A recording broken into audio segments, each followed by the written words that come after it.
नमस्कार, आप देख रहे हैं दूरदर्शन किसान। कोविड-19 महामारी के खिलाफ लड़ाई में किसान उपयोगी जानकारियों के साथ इस खास कार्यक्रम आत्मनिर्भर भारत में आप सभी का स्वागत है। मैं हूं मोनालिसा। आइए देखते हैं क्या है नया आज के कार्यक्रम में। प्रधानमंत्री ने 5 जून को विश्व पर्यावरण दिवस कार्यक्रम को संबोधित किया। प्रधानमंत्री ने CSIR सोसाइटी की बैठक की अध्यक्षता की। केंद्रीय ग्रामीण विकास एवं पंचायती राज मंत्री ने पंचायतों के लिए एक आदर्श नागरिक घोषणा पत्र जारी किया।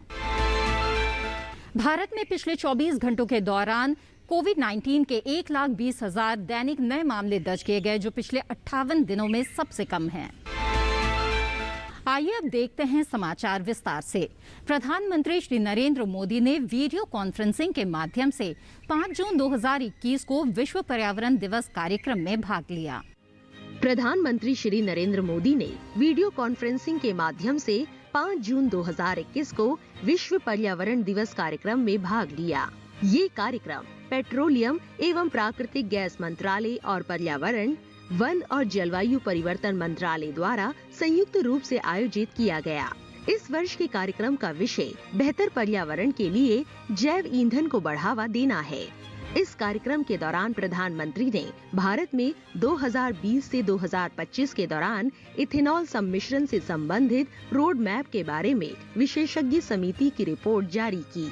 विश्व पर्यावरण दिवस मनाने के क्रम में भारत सरकार तेल कंपनियों को 1 अप्रैल 2023 से इथेनॉल मिश्रित पेट्रोल को इथेनॉल की 20% तक की प्रतिशतता के साथ बेचने और उच्च इथेनॉल मिश्रणों E12 और E15 से संबंधित BISV निर्देश के बारे में निर्देश देते हुए E20 अधिसूचना जारी कर रही है।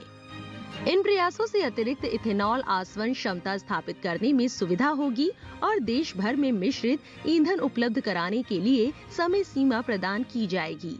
इससे वर्ष 2025 से पहले इथेनॉल उत्पादक राज्यों और आसपास के क्षेत्रों में इथेनॉल की खपत बढ़ाने में मदद मिलेगी।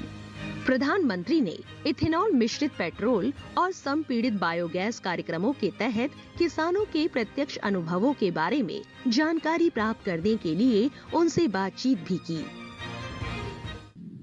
साथियों, अगर आप गौर करें तो आज से 7-8 साल पहले देश में इथेनॉल की चर्चा बहुत कम, रेयरली कभी होती थी। कोई उसका जिक्र ही नहीं करता था, और अगर जिक्र कर भी दिया तो जैसे एक रूटीन कोई बात होती है, ऐसा ही हो जाता था। लेकिन अब इथेनॉल 21वीं सदी के भारत की बड़ी प्राथमिकताओं से जुड़ गया है। इथेनॉल पर फोकस से पर्यावरण के साथ ही एक बेहतर प्रभाव किसानों के जीवन पर भी पड़ रहा है। आज हमने पेट्रोल में 20% इथेनॉल ब्लेंडिंग के लक्ष्य को 2025 तक पूरा करने का संकल्प किया है। पहले जब लक्ष्य सोचा था तो ये सोचा था कि ये 2030 तक हम करेंगे, लेकिन पिछले कुछ दिनों में जिस प्रकार से सफलताएं मिली हैं, जन सामान्य का सहयोग मिला है, लोगों में जागरूकता आई है और हर कोई इसके महत्व को समझने लगा है, और इसके कारण अब हमने 2030 में जो करना चाहते थे उसको 5 साल कम करके 2025 तक करने का निर्णय किया है। 5 साल एडवांस। साथियों, इतने बड़े फैसले का हौसला बीते 7 सालों में देश ने जो लक्ष्य प्राप्त किए हैं, देश ने जो प्रयास किए हैं और उसमें से जो सफलता मिली है, उसी के कारण ये आज निर्णय करने की हिम्मत आई है। 2014 तक भारत में एवरेज औसतन सिर्फ 1-1.5% इथेनॉल की ही ब्लेंडिंग हो जा पाती थी। आज ये करीब करीब 8.5% तक पहुंच गया है। वर्ष 2013-14 में जहां देश में 38 करोड़ लीटर इथेनॉल खरीदा जाता था, वहीं अब इसका अनुमान 320 करोड़ लीटर से ज्यादा का है, यानी करीब करीब 8 गुना ज्यादा इथेनॉल खरीदा गया है। प्रधानमंत्री श्री नरेंद्र मोदी ने वीडियो कॉन्फ्रेंसिंग के माध्यम से वैज्ञानिक तथा औद्योगिक अनुसंधान परिषद सोसाइटी की बैठक की अध्यक्षता की। प्रधानमंत्री श्री नरेंद्र मोदी ने वीडियो कॉन्फ्रेंस के माध्यम से वैज्ञानिक तथा औद्योगिक अनुसंधान परिषद सोसाइटी की बैठक की अध्यक्षता की। इस अवसर पर बोलते हुए प्रधानमंत्री ने कहा कि कोरोना महामारी इस सदी की सबसे बड़ी चुनौती बनकर उभरी है, लेकिन अतीत में जब भी कोई बड़ा मानवीय संकट आया है, विज्ञान ने एक बेहतर भविष्य के लिए रास्ता तैयार किया है। प्रधानमंत्री ने कहा कि विज्ञान की मूल प्रकृति संकट के समय समाधानों और संभावनाओं की तलाश कर नई ताकत पैदा करना है। मानवता को इस महामारी से बचाने के लिए 1 साल के भीतर जिस पैमाने और गति से टीके बनाए गए, उसके लिए प्रधानमंत्री ने वैज्ञानिकों की सराहना की। प्रधानमंत्री ने कोरोना के खिलाफ लड़ाई में भारत को कोविड-19 के टीके, जांच किट, आवश्यक उपकरण और नई कारगर दवाओं के मामले में आत्मनिर्भर बनाने के लिए वैज्ञानिकों की सराहना की। प्रधानमंत्री ने कहा कि देश के आज के लक्ष्य और 21वीं सदी के देशवासियों के सपने एक बुनियाद पर टिके हैं, इसलिए CSIR जैसी संस्थाओं के लक्ष्य भी असाधारण है। आज का भारत हर क्षेत्र, कृषि से लेकर खगोल विज्ञान तक, टीकों से लेकर आभासी वास्तविकता तक में आत्मनिर्भर और सशक्त बनना चाहता है। और अब कोविड-19 से जुड़ी अहम खबर।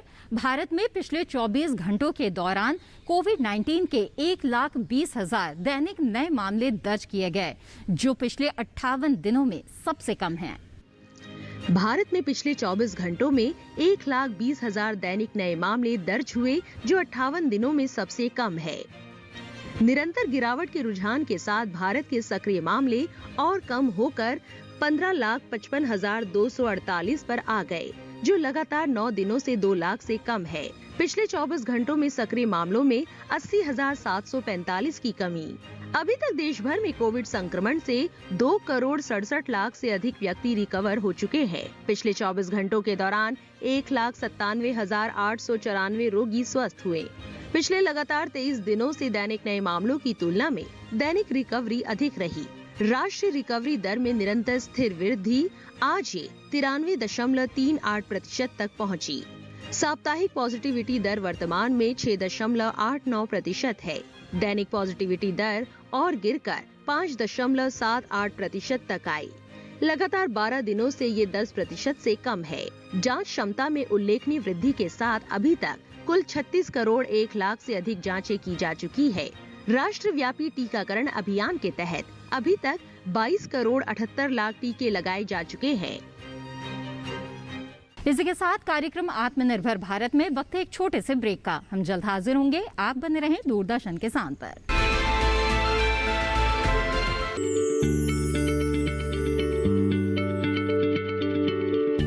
क्या आप किसी बीमारी से परेशान हैं? चाहते हैं डॉक्टर की सलाह? तो हम हैं आपके साथ। बताएंगे आपको जीने की राह। समस्याएं आपकी, समाधान देश के मशहूर विशेषज्ञों के। घर बैठे बात करें देश के जाने माने डॉक्टरों से। हमारे लाइव प्रोग्राम स्वस्थ किसान में हर शनिवार शाम 6 बजे से 7 बजे तक।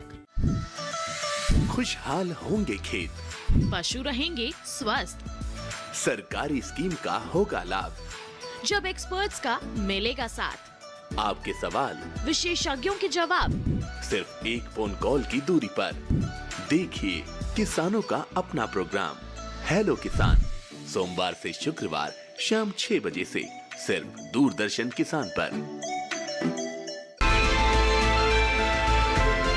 ब्रेक के बाद आप सभी का फिर से स्वागत है। आत्मनिर्भर भारत कार्यक्रम में आइए बढ़ते हैं आगे। केंद्रीय ग्रामीण विकास एवं पंचायती राज मंत्री ने पंचायतों के लिए एक आदर्श नागरिक घोषणा पत्र जारी किया है। केंद्रीय ग्रामीण विकास, कृषि और किसान कल्याण एवं पंचायती राज मंत्री श्री नरेंद्र सिंह तोमर ने पंचायतों के लिए एक आदर्श नागरिक घोषणा पत्र जारी किया। श्री तोमर 29 क्षेत्रों में सेवाओं की सुपुर्दगी से संबंधित है। ये आदर्श घोषणा पत्र नागरिक घोषणा पत्र को बनाने का उद्देश्य लोगों को सेवाएं समयबद्ध तरीके से प्रदान करना, उनकी शिकायतों का निपटारा करना और उनके जीवन में सुधार लाना है। इस अवसर पर केंद्रीय मंत्री ने इस बात पर जोर देते हुए कहा कि पंचायतों को लोगों के दैनिक जीवन से जुड़े अनेक महत्वपूर्ण कार्य सौंपे गए हैं। जमीनी स्तर पर कोविड-19 की अप्रत्याशित महामारी की रोकथाम एवं प्रबंधन में पंचायतों की महत्वपूर्ण भूमिका के बारे में बताया।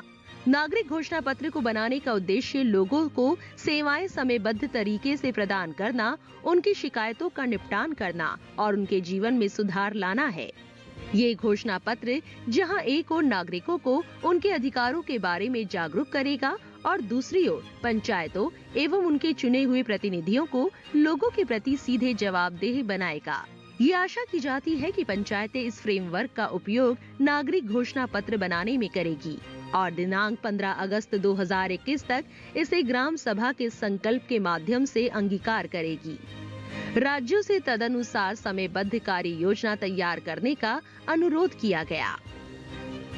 इसी के साथ कार्यक्रम आत्मनिर्भर भारत में वक्त है एक और छोटे से ब्रेक का। हम जल्द हाजिर होंगे। आप देखते रहें दूरदर्शन किसान।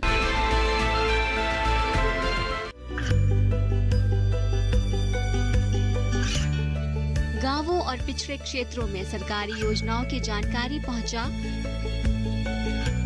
देश में कौशल और क्षमता विकास कर ग्रामीणों को सामाजिक बदलाव और विकास से जोड़ने की दूरदर्शन किसान की पहल चौपाल चर्चा देखें सोमवार से शुक्रवार सुबह 9 बजे।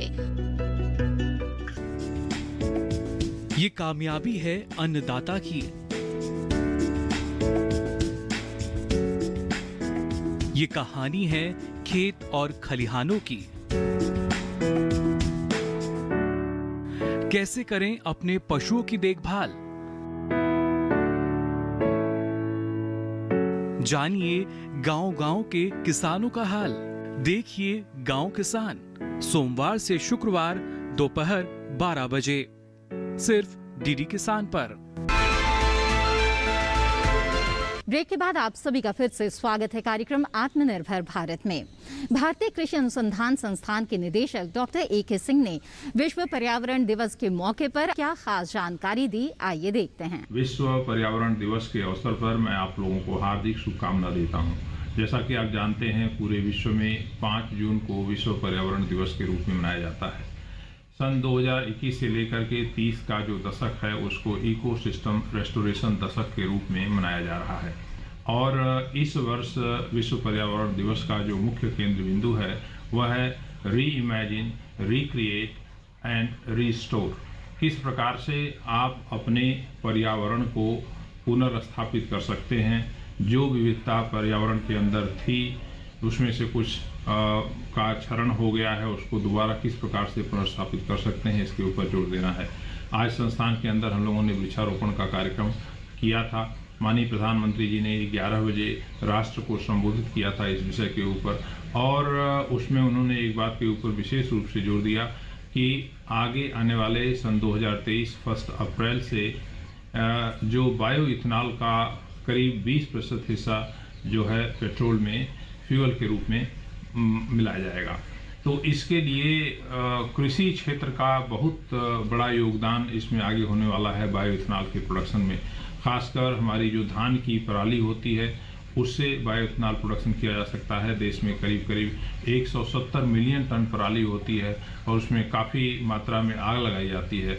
तो इसको हम वेस्ट से वेल्थ के रूप में कन्वर्ट कर सकते हैं। इसके लिए बहुत सारी टेक्नोलॉजी अब आ गई है।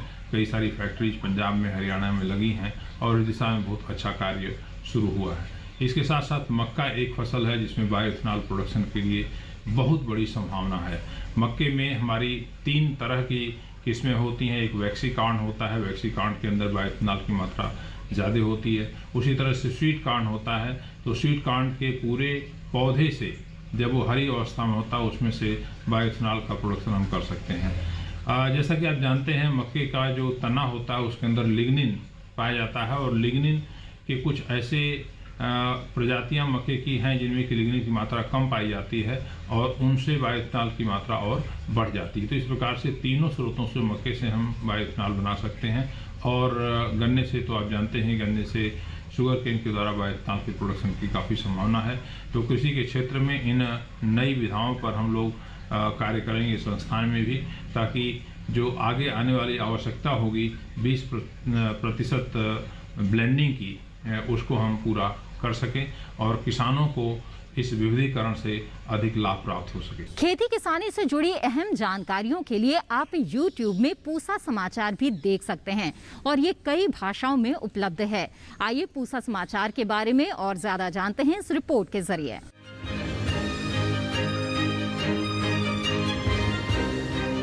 भारतीय कृषि अनुसंधान संस्थान यानी पूसा मुख्य रूप से कृषि अनुसंधान, कृषि शिक्षा और प्रसार सेवाओं से जुड़ा है। साथ ही देश की आजीविका और पोषण सुरक्षा के मामले में भी पूसा की विशेष भूमिका रही है। यही वजह है कि हरित क्रांति में पूसा ने एक तरह से आधार स्तंभ की भूमिका निभाई थी। अपनी क्रांतिकारी जानकारियों और उपलब्धियों को किसानों तक पहुंचाने के लिए संस्थान सोशल मीडिया और दूसरे डिजिटल माध्यमों का सहारा ले रहा है। YouTube पर उसका अपना कृषि चैनल भी है।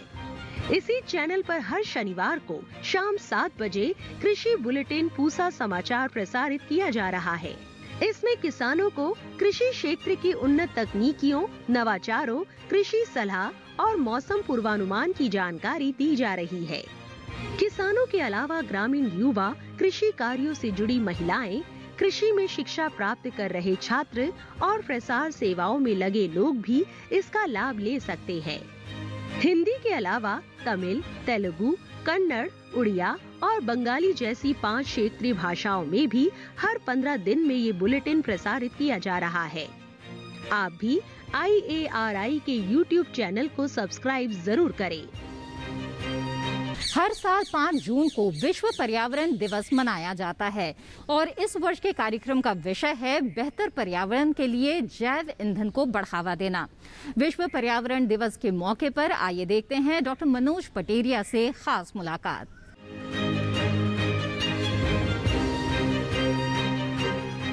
आज विश्व पर्यावरण दिवस के अवसर पर आप सभी को बहुत हार्दिक शुभकामनाएं और बधाई।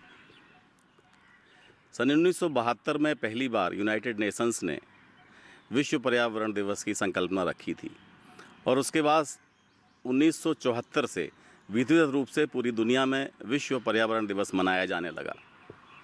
इसके पीछे आशय यही था कि हम जिस पर्यावरण में रहते हैं, जिस परिवेश में रहते हैं, उसको साफ़ सुथरा रखा जाए, उसको एनरिच किया जाए, हरियाली बढ़ाई जाए, जो ग्रीन हाउस गैसेज हैं उनका प्रभाव कम किया जाए और जो भी हमारे पर्यावरण में जो ठीक से नहीं हो रहा है उसको सुधारा जाए।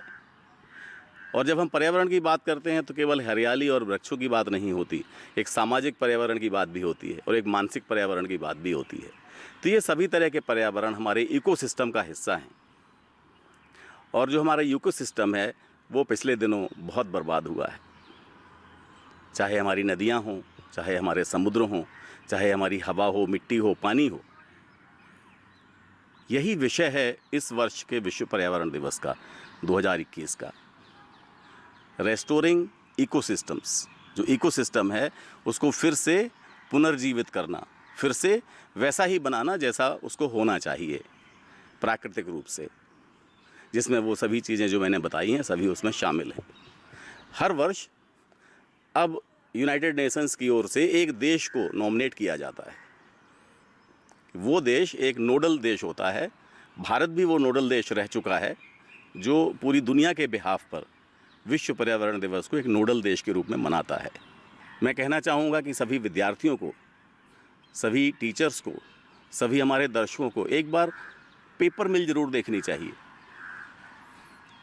अगर वो जाकर के देखें तो पाएंगे कि एक तरफ से वृक्ष कट के आ रहे हैं, दूसरी तरफ से उन्हीं ट्रक्स में वो कागज़ भर के जा रहा है। जिस कागज़ का हम इतना दुरुपयोग करते हैं उसके लिए वृक्ष कटते हैं। तो अगर हम कागज़ का दुरुपयोग ही कम कर दें, केवल उतना करें जितना कि करना है, आजकल डिजिटल का ज़माना है, डिजिटल का ज़्यादा इस्तेमाल करें तो बहुत सारी समस्याओं से हम बच सकते हैं। हम आप सभी इसमें अपना योगदान कर सकते हैं। तो आइए विश्व पर्यावरण दिवस पर यह प्रतिज्ञा लें कि आप कोई भी एक छोटा काम करके अपने पर्यावरण को बचाएंगे और इकोसिस्टम को फिर से मजबूत करेंगे। आज के दिन विश्व पर्यावरण दिवस के अवसर पर मैं सबको बधाई देता हूँ, विशेषकर किसान भाइयों एवं कृषि उद्यमियों को। यह दिन हमें याद कराता है कि पर्यावरण हमारे लिए कितना महत्वपूर्ण है। एक तरह से जागरूकता भी पैदा करता है कि इस पृथ्वी पर विद्यमान जो भी जीव जंतु हैं, पेड़ पौधे हैं, जल है, उपजाऊ मिट्टी है या छोटे छोटे माइक्रो ऑर्गेनिजम्स हैं, वो हमारे लिए जीवन के लिए कितने महत्वपूर्ण हैं और उन्हें संरक्षित करने के लिए हमें क्या उपाय करने चाहिए। बहुधा संगोष्ठियों का आयोजन कर किसानों तक जागरूकता पहुंचाने का कार्य भी आज के दिन किया जाता है। साथ ही बड़ी संख्या में पेड़ पौधों का रोपण भी हम करते हैं और यह प्रचार और प्रसार करते हैं, शिक्षा सबको देने का प्रयास करते हैं कि पेड़ पौधे कैसे वायुमंडल से कार्बन डाइऑक्साइड लेकर हमारे लिए जीवनदायिनी ऑक्सीजन हवा प्रदान करते हैं। और इस कोविड के समय में इसकी महत्ता को हमने बखूबी समझा है। साथ में जो जलवायु परिवर्तन हो रहा है उसमें भी पेड़ पौधों का बड़ा योगदान हो सकता है जलवायु परिवर्तन को रोकने में। जो पर्यावरण का एक मुख्य अवयव पेड़ पौधे होते हैं जिन्हें हमें बचाना है और कृषि उसका एक मुख्य आधार है। तो कृषि में भी हम किस तरह से पर्यावरण को बचा सकते हैं, इस क्रम में भारतीय कृषि अनुसंधान परिषद द्वारा विभिन्न कार्य किए जाते हैं, जिसमें से पहला है कि हम जो जितनी किस्में हम निकालते हैं वो पर्यावरण के प्रति सहनशील हों और विभिन्न बीमारी कीड़ों आदि से वो उनके प्रतिरोधकता हो, जिससे कि हम जो विभिन्न रसायन प्रयोग करते हैं उनको हम मात्रा हम कम कर सकें। इसी क्रम में भारतीय कृषि अनुसंधान परिषद ने पिछले 6 वर्षों में 1575 विभिन्न फसलों की किस्में विकसित की, जिसमें से कि 1300 किस्में जो हैं वो विभिन्न जो हमारे बायोटिक एबायोटिक स्ट्रेसेज हैं उनके प्रति प्रतिरोधी हैं, जिसमें कि विभिन्न बीमारियां, कीड़ों का प्रकोप, खरपतवारों का प्रकोप आदि। तो ये किस्में निश्चित रूप से पर्यावरण को बचाने के लिए एक बहुत ही कारगर सिद्ध हो रही हैं और इन किस्मों का ज़्यादा से ज़्यादा हम किसान भाइयों तक पहुंचाने की कोशिश कर रहे हैं, उनका बीज पहुंचाने की कोशिश कर रहे हैं ताकि हम पर्यावरण को बचा सके। इसी के साथ आज के आत्मनिर्भर भारत कार्यक्रम में बस इतना ही। कृषि और ग्रामीण क्षेत्र से जुड़ी और भी नई जानकारियां लेकर हम फिर होंगे हाजिर। तब तक के लिए दीजिए इजाजत। आप देखते रहें दूरदर्शन किसान। नमस्कार।